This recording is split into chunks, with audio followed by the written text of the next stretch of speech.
와, 폭염주의보 속에 이거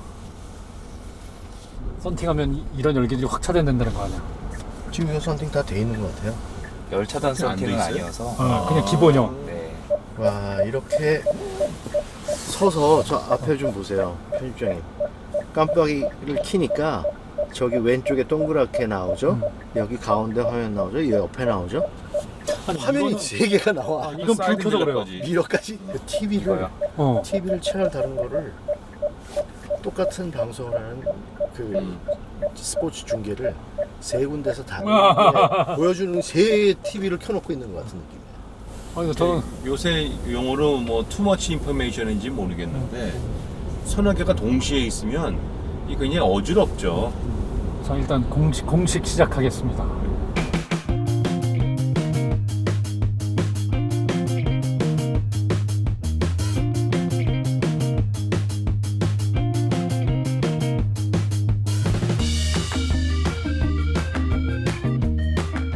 카가이 유튜브 2만 건 돌파했는데요. 자, 오늘은 기아차의 역작, 플래그십은 아니지만 플래그십을 넘보는 K7 마이너 체인지 K7 프리미어 편입니다.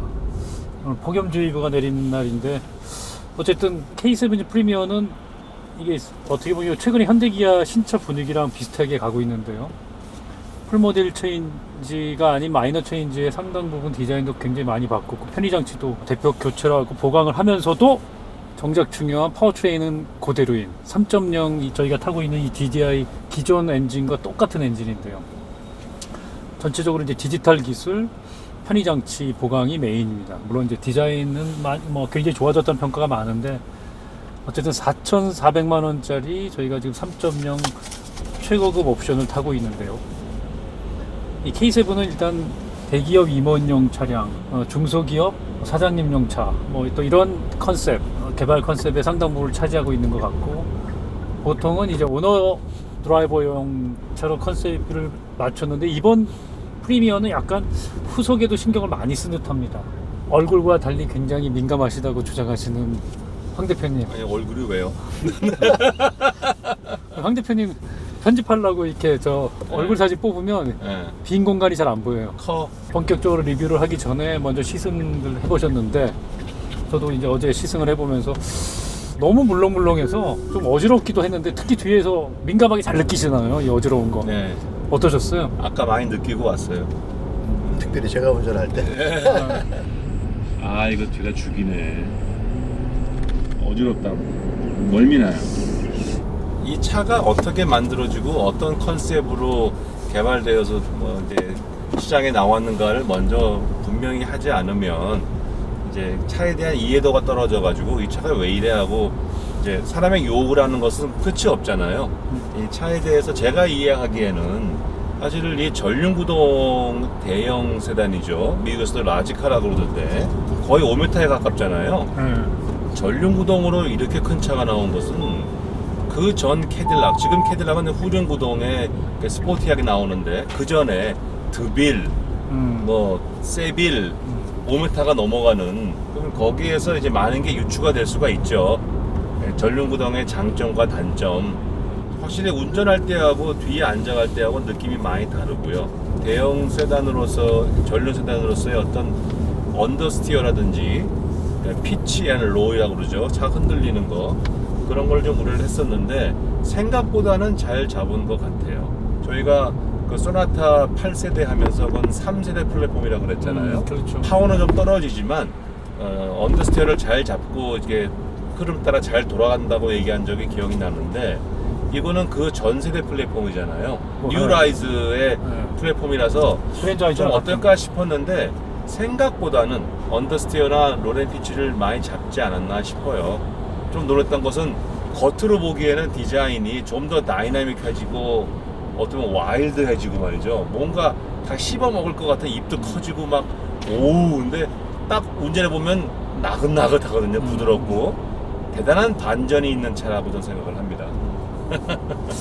이게 또 겉과 속이 다른 차인데 그러면 아 트라우마, 소나타의 또 다른 트라우마인데 그쵸? 어쨌든 뒷좌석은 전륜구동의 한계를 그대로 보여주는 어지러움. 네. 그러니까 소위 회장님용으로는 쓰기에는 아닌 것 같아요. 그거는 좀 이제 아닌 거. 가끔 이제 패밀리카로서 여러 이제 가족들을 타거나 하는 정도. 결국은 이제 오너 드라이버용으로 봐야 되는데 전륜구동으로 가장 긴. 뭐 링컨 이제 컨티넨탈이 그런 거를 해결하려고 4륜구동으로 이제 만들었잖아요. 기본 전륜 베이스에. 우리 저 김 디자이너님은 또 이 시승해 보시면서 어떻게 느끼셨어요? 우리 황 대표님 막 괴롭히셨다는데 아까 제가 운전할 때는 항상 뭐 멀미 난다 그러세요. 두 분을 톰과 제리라고 하실 분들도 있더라고요. 누가 톰이고 누가 제리죠? 그건 모르겠고. 저는 직접 운전할 때, 야, 굉장히 조용하다, 안락하고 편안하다. 지난번에 왜 그 김태진 편집장님께서 제일 처음에 만드셨던, 중앙일보에 계셨을 때 만드셨던 왜 코티라는 거 있잖아요. 카 오브 더 이어. 거기에서 K9을 이제 시승을 해봤고, 근데 그 차 보고 깜짝 놀랐거든요. 조용하고 편안함, 와, 이거는 정말, 이거 다른 독일 3사 비교해도 진짜 이거는 아주 매끄러움. 더 훌륭하다라는 정도, 그런 느낌을 받았는데, 저는 이 차도 이야, 진짜 조용하다, 안락하고 편안하게 잘 만들었다. 서스펜션이 아까 코너링 할 때 조금 이쪽 왔다 갔다 하면서 조금 너무 부드러운 것 같은 느낌. 그렇지만 뭐 이 차 성격, 이 차는 그렇죠. 그렇게 아주 와일드하게 드라이빙하는 전혀 차는 아니죠. 아니니까 음. 저는 뭐 충분히 잘 만들었다. 전체적인 뭐 승차가 뭔가 부드럽고 정숙하고 마치 그 프래그십 K9을 타는 것 같은 느낌을 가지셨던, 네. 이건 전륜구동인데도 불구하고 K7은 적어도 그 소퍼 드리븐과는 거리가 멀다라는 거에서는 이제 두 분의 의견이 일치하시는. 그렇죠. 네. 왜냐면 이 뒤에 이게 만약 쇼퍼 드리븐이면 뒤에는 그 송풍 시트도 있어야 될 것 같은데. 통풍 시트요. 네. 통풍. 그거 송풍도 괜찮은데. 그건 없고 열선 시트만 되는 거는 일단 쇼퍼 드리븐은 아닌 것 같고, 뒤에서 볼륨 조절하는 거 있긴 있어요. 이게 뒤에 옵션이 뭐 없는 건 알겠는데 이거 갑자기 쇼퍼 드림을 하자 그러면 옵션 막 붙이면 되겠죠. 근데 구조적으로 제가 보기에는 쇼퍼 드리븐 하기에는 앞에 간격은 충분한데요. 이건 굉장히 넓어요. 네, 이 폭이 좁아요. 음. 이게 진짜 편하게 가려고 그러면 이것도 중요하지만 폭도 굉장히 중요하거든요. 근데 앉아보면 이 폭이 충분치 않아. 그러니까 의자도 거기 맞춰갖고 쿠션도 충분치 않아. 그리고 가운데 이 폭에 비해서 가운데 이 암레스트라고 그러죠? 이게 너무 넓어요. 그러니까 이 상태에서는 뭐 기사 두고 뒤에 앉아가는 용도로 쓰기에는 차가 좀 구조적으로 안 맞는다, 저는 생각을 합니다.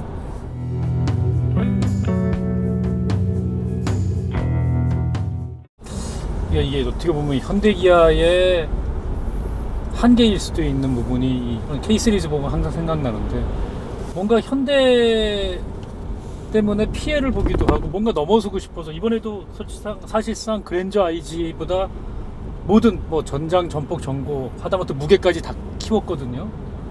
5, 6개월 후에 또 그랜저 IG 페이스리프트가 나오면 K7이 좀 더 컸던 그 매력을 한 5, 6개월밖에 못 보고 다시 그랜저로 쏠릴 수밖에 없지 않은가.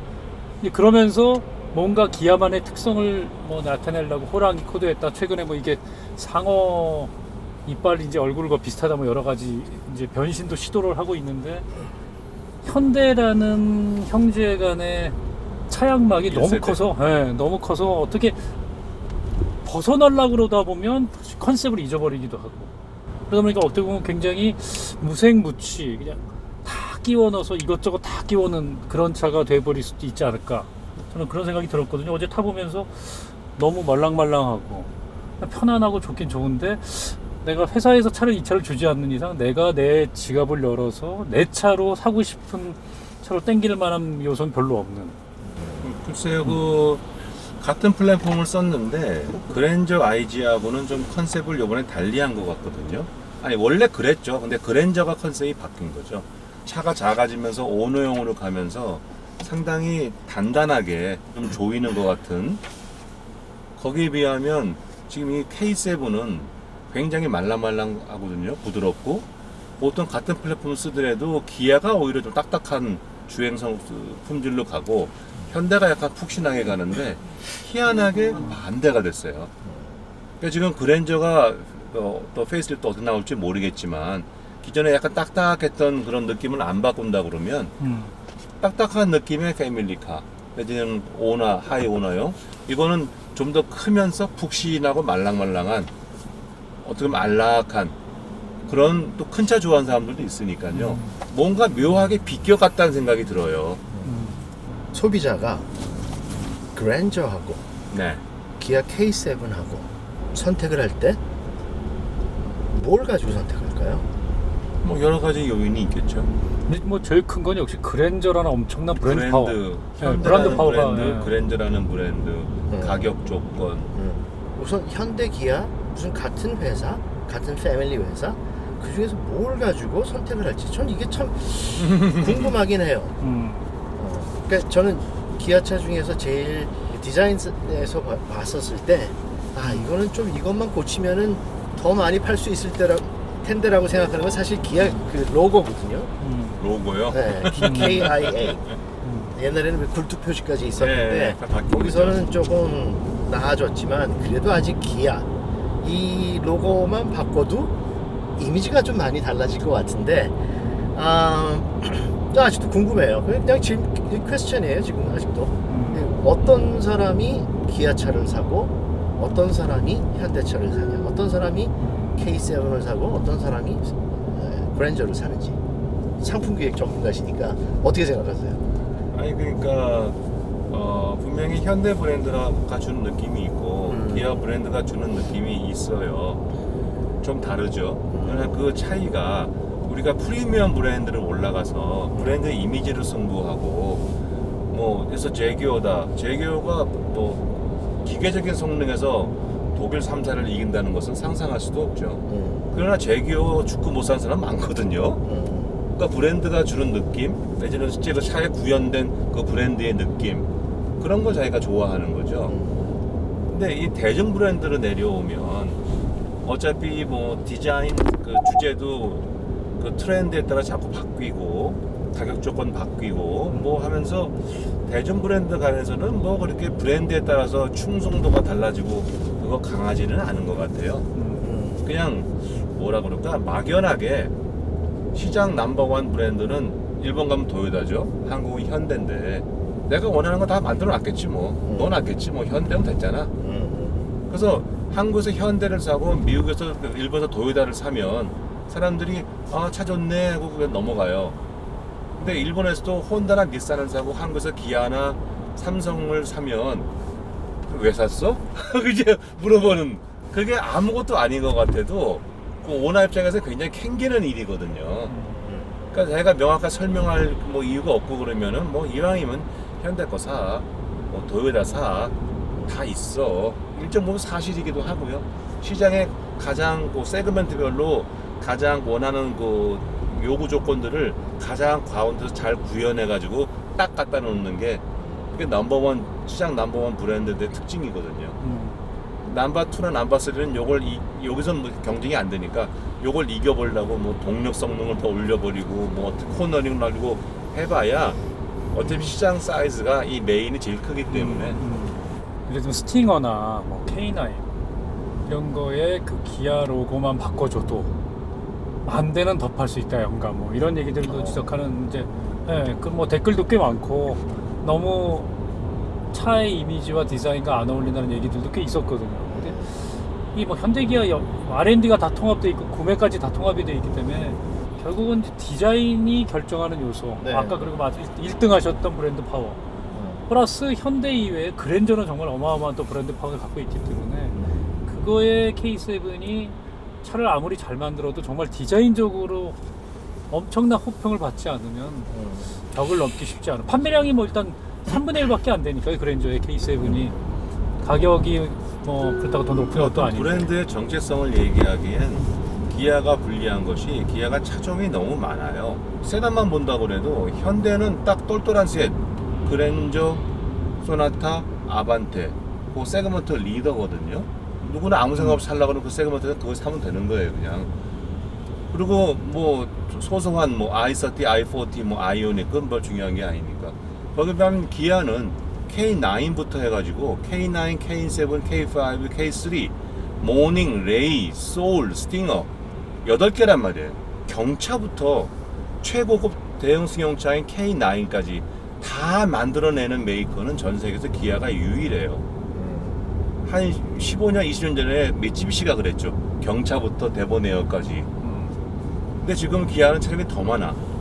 그러면 이제 기아라는 브랜드는 도대체 어떤 브랜드냐? 심지어 트럭 뒤에도 기아라고 막 붙어 있는데 기아 스스로 답하기가 너무 어려울 거예요. 근데 거기 보면 현대는 위는 제너시스로 독립을 시켰고 승용 라인 SUV는 자꾸 정리를 하고 있고 저는 그 차의 브랜드 전략 측면에서는 그건 저 굉장히 중요하다고 생각해요. 실제 브랜드를 어떻게 느끼는가는 시장에서 소비자가 알아서 한다 그래도 그렇게 할 수 있는 환경 여건을 딱 컴팩트하게 딱 만들어주는 것은 메이커의 역할이거든요. 거기 비하면 기아는 너무 판이 벌어져 있어. 백화점식이야. 이게 좋을 것 같아도 판매할 때는 좋을 것 같아도 판매에도 한계가 있잖아요. 오히려 판매에 혼선을 주고 다음에 더 중요한 것은 AS예요. 서비스 센터 가면은 가뜩이나 기아 서비스 센터는 현대 거보다 좀 작고 좀 거점수가 좀 적은데 차종이 많다 보면 부품도 기하급 수적으로 늘어나고 이게 원활한 서비스가 될 수가 없는 거예요. 후단에서 난리가 나는 거야. 앞단이 아니라. 그래서 기아는 차종을 좀 정비할 필요가 있고 거기에 맞춰서 아까 말씀하신 브랜드의 아이덴티티, 정체성도 다시 한번 생각할 필요가 있어요.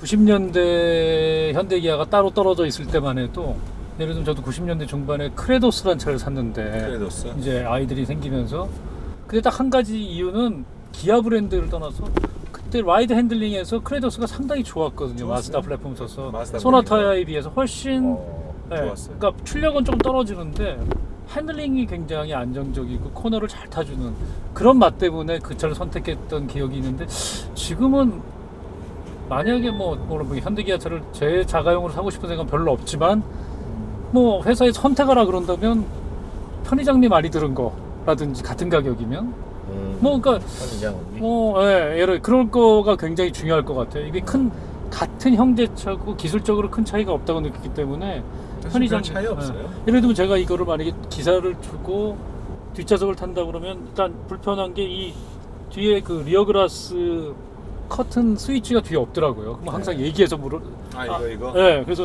그거를 굉장히 여름에 많이 써야 되는데 가을에도 그렇고 버튼이 앞에 하나만 덜렁 있어서 K9은 뒤에 있어요. 네, 그렇죠. K7 이거만 해도 벌써 뒤에 타는 차는 아닌가 보다.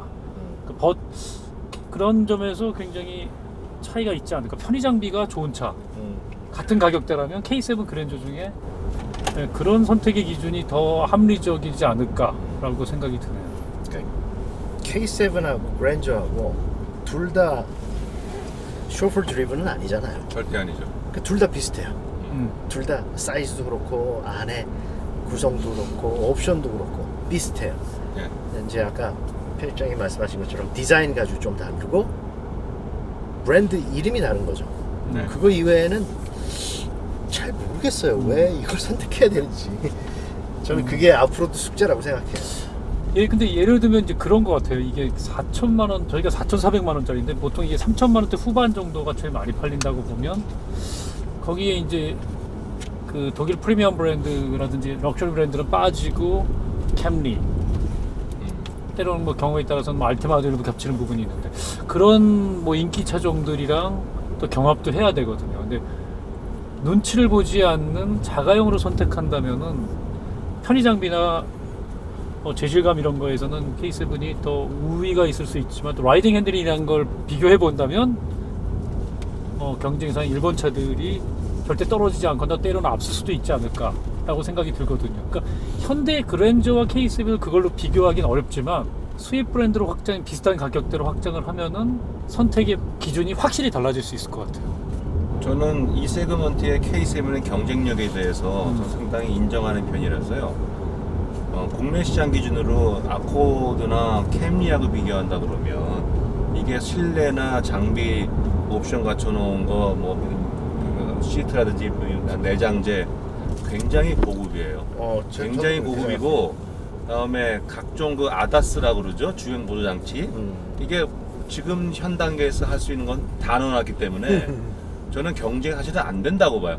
난 죽어도 기아 브랜드가 싫어. 뭐 그러면 모르겠는데 그냥 타보자. 네. 그러면은 저는 이거는 굉장한 경쟁력이 있다고 봐요. 그러니까 아니, 제가 말씀드린 건 이제 편의 장비라는 개념이 아니라 그건 당연히 앞서 있는데 현대기아가 기본기인 라이딩 핸들링으로 호불호로 또 선택을 한다면은 제 주변에 또 그런 사람들이 있거든요. 저는 그것도 이거 괜찮다고 봐요. 아까 컴포트로 할 때 좀 그러니까 롤앤 피치가 있고 언더스티어가 좀 심했지만 스포츠 모드로 놓고 가니까 잘 잡더라고요. 완벽하진 않지만 전륜구동 노수 뭐 이 정도면 됐지 할 정도로 생각보다는 언더스티어 잘 잡았네요.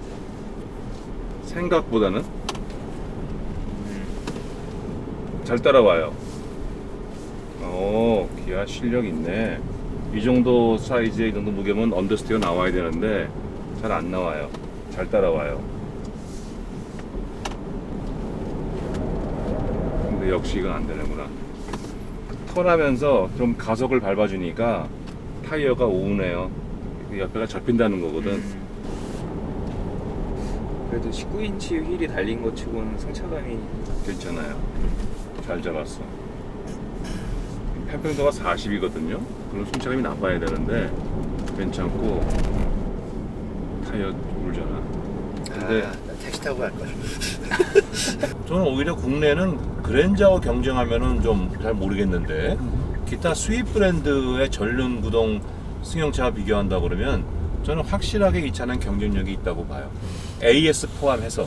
그러니까 지금 어쨌든 캠리나 어코드가 꽤 잘 팔리는 뭐 이제 한일 간 문제를 떠나서 꽤 잘 팔리는 인기 차종인데 분명히 K7이나 그랜저를 선택할 수 있는 사람들 그리고 그랜저나 K7은 상당수 고객은 법인이잖아요. 법인이고 렌트카고 이제 이런 건데 자가용으로 구매할 때 그 왜 선택을 했냐고 물어보면 이제 그 내장재 편의 장비는 굉장히 현대기아가 앞서 있는데 그런 점에서 선택을 하는 경우들이 꽤 있더라고요. 기아는 이 K7 때문에 고민이 많을 거예요.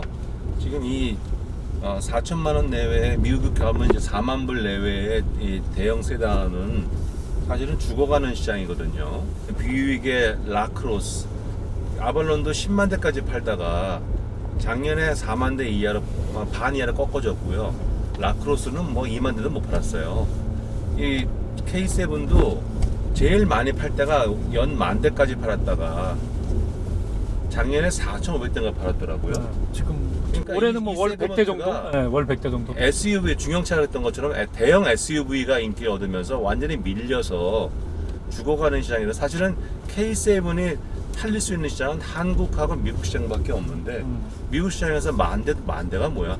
5천 대도 못 판다 그러면은 생산 캐파가 연 한 6만 대 정도 되거든요. 6, 7만 대. 캐파가 그러하면 실제 한 80%를 본다 그러면은 5만 대 정도만 팔면은 이제 상당히 이익을 남길 텐데 그렇다면 국내에서 한 달에 4천 대 이상을 팔아야 한다는 얘기거든요. 지금 좀 간당간당하죠. 약간 떨어지죠. 좀 안 되죠. 네. 그러면 이 세그먼트를 과연 가져갈 것인가 말 것인가. 현대가 그랜저라는 차종을 왜 미국에서 뺐을까? 그러니까 이미 현대는 판단을 한 거죠. 이 세그먼트는 미국에서 안 되겠다. 근데 기아는 K7도 가지고 있고 그 기아 브랜드로 K9도 가지고 있고 기아가 좀 결정을 해야 한다고 봐요. 그러니까 이게 K7이 미국에서 카덴자인데 지금 한 100에서 200대 사이 뭐 미국에서 페라리 팔리는 숫자만큼 정도 팔리더라고요. 그러니까 거의 볼 수 없다는 차인데 네. 아마 텔룰라이드 잘 되고 있어서 저도 이거 K7은 미국에서 카덴자는 철수하지 않을까. 뭐 의미가 없는 뭐 페라리만큼 팔리는 차를 3만 불 때 그렇죠. 팔기는 쉽지 않은 거고. 괜히 쇼룸에 면적만 잡아먹고 네. 그건 K9도 마찬가지일 거예요. 그거는 별도 브랜드로 하든지 아니면 그게 여의치 않으면 저는 빼는 게 맞다고 봅니다. 별도 브랜드 그렇죠 참. 야, 근데 이걸 미러를 봐야 될지 이걸 봐야 될지 내가 마음의 결정을 못 하겠네. 금방 익숙해지겠죠? 근데 정작 그 차선 변경할 때는 네. 저 숄더 체크라는 버릇이 있어서 아니 근데 그걸 잘 안 잠깐만, 보게 되는 이게 거 같아요. 깜빡이를 켜면 여기 나오지, 이거 나오지, 이거 나오지, 미러 있지, 하나, 둘, 셋, 넷, 다. 인포메이션이 진짜 조용하고 부드럽긴 하네. 그렇죠? 네. 그래도 이 전 모델보다는 굉장히 더 고급스러워진 것 같아요. 이 전 모델은 뭔가 좀 스포티한 맛도 있었는데 이게 약간 럭셔리해지면서 보기에는 훨 낫네. 근데 거의 머리가 닿고 가운데는 앉으면 안 돼. 범프 지나가고 애가 안 뜬가 뭐 그런 거니까. 이게 보여주는 건 좋은데 어지럽다 진짜로. 그 이게 저기 깜빡이 켰었을 때 너무 어지럽다. 보여주는 거에만 너무 충실했어. 이게 보여줄 때 사람이 어떤 느낌을 갖는가에 대한 그렇죠. 감성적인 어프로치가 네, 그게 없었어. 문제인데. 잘 보이면 됐잖아. 뭐 이런 거지.